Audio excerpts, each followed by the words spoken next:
gun. We're going to jump into game number 2 on ESV Sandshorn Miss. And this seems to be Squirtle's kind of go-to map. He's picked this a lot, actually, in this tournament. And if anybody's got short-term memory loss, you'll remember that, or you won't remember, you should remember that we had the Void Ray, the proxy Void Ray here. This is something we're not going to see again here, and we will have Squirtle's go-to builds. All right, guys, so here we are on the right side of the map, ESV Sandshorn Miss. We have our blue Terran player from Fnatic. Give it up for aLive!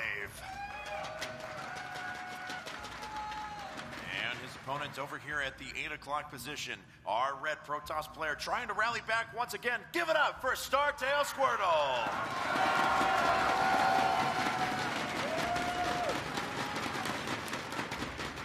This map, I mean, it's actually pretty good for Terran versus Protoss. One of the biggest things here that Protoss players need to think about is inside the main base, there's a big open area north of where Squirtle is, where drops come down, and if you aren't placing pylons there, they could ruin your entire game here, which is, of course, something aLive has in the back of his mind.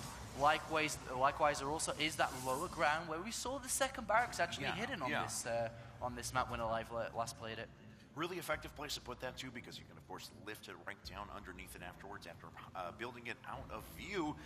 And let's see here now what aLive's going to go with.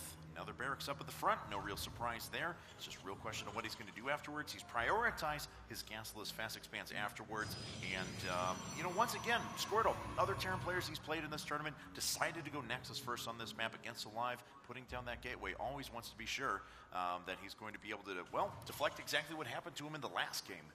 Gas has gone down for aLive here. Is he going to get that wall in with the supply depot, or is he just going to reveal what's going on? You also see the gas, of course, going down for Squirtle.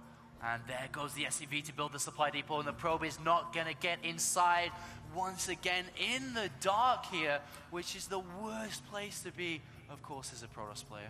Yeah, absolutely now. So let's see what this is going to be out of the barracks. If it's going to be some sort of a Reaper expand, if he's going to try and change things up completely here. First Marine popping out at the moment, then supply depot. At least he built it with enough HP that it'll survive for a little while. Yeah, I think if it was going to be a Reaper expand, then he wouldn't have rushed to get the supply depots. It did slow down the orbital just a little tad here. So I expect a factory really to come down. There's the second Marine coming, does chase the probe away. So the first 100 gas is going to be an investment into the factory. Yeah. What it will be from there can branch off to many different options, whether he'll grab the second gas immediately, whether he'll stay on one and just go for a faster stop, or maybe some Hellion play, or, you know, of course, added in with Marines here. But one thing is for certain, that aggression is on the mind of aLive. And of course, aLive is building that factory where it's closest to his opponent without having to proxy it. So down at the very edge of his main, and look at that, he is putting up his second gas for now. So a lot of tech coming out. Could be very quick Cloak Banshees, could be 1-1-1, could be a would be 1-1-1 of some sort, but could follow up with a strong Siege Tank Marine attack, for example. Yeah, it definitely looks like it's going to be a Cloak Banshee. I mean, it doesn't necessarily have to be, but it's most likely the situation here.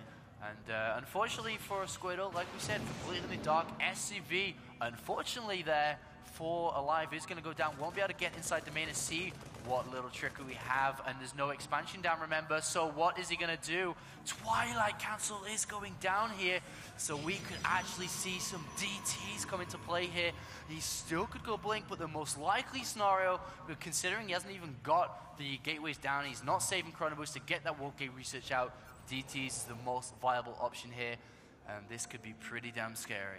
We'll find out in just a second. He is saving up quite a bit of gas for the time being. There is an expansion coming out now for Squirtle, sitting down at his natural, and that Twilight Council just about to finish up. Starport swapping onto the Tech Lab as well, and aLive still a little ways away from having enough gas to go into Cloak and a Banshee right away, so he prioritizes the Cloak, and the Banshee will be coming up just after that. And look at that, it is a Dark Shrine. So scary for Squirtle right now, because with this Cloak, of course, the gas is clearly going to be saved for DTs. Minerals, yeah, sure, gateways. SCV does not get the scout of that late expansion, but the key thing here is there's no way he's getting down a robotics facility anytime soon. He's banking his gas for DTs, and as soon as that Cloak Banshee comes in, it's going to be the end, really, of Squirtle. But we do have Hallucination coming down, so what he's planning to do here, and unfortunately, he's going to walk into the starport.